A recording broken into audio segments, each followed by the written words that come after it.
Hi, this is Ardra from Let's Update Language Academy. So in the last video, we have discussed different strategies of our listening test. And today we are going to discuss how to tackle multiple choice questions in your listening test. Multiple choice questions can be mostly seen in part 2, 3 and 4 of our listening test.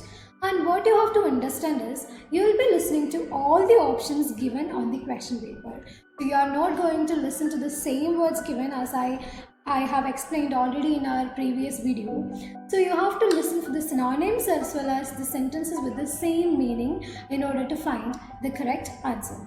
So the first strategy is when you read or skim through the questions, you have to make sure that you are giving enough attention to the keywords like transition words.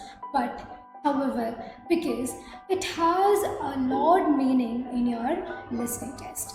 So when it comes to reading the questions, you may be getting only 30 seconds to read the questions. So just skim through the questions and underline the keywords that you find most relevant in your listening test. The next step is don't jump into a conclusion by just listening to a keyword. So as I have already mentioned, you will be listening to all the options in your listening test. So you have to wait patiently until the examiner tells the right answer.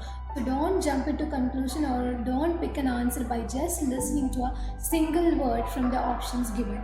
So you have to look for synonyms as well as you have to make sure that you are listening or giving enough attention to find the right answer. If you think an answer is correct when listening to the audio, put a tick mark, but just keep listening to it because the speaker can add any information at any time during the test. So make sure that you are listening to it and don't bear your focus. So please listen to it carefully and answer the questions and make sure that you transfer your answers to the answer sheet. So this is all about the video. Thank you.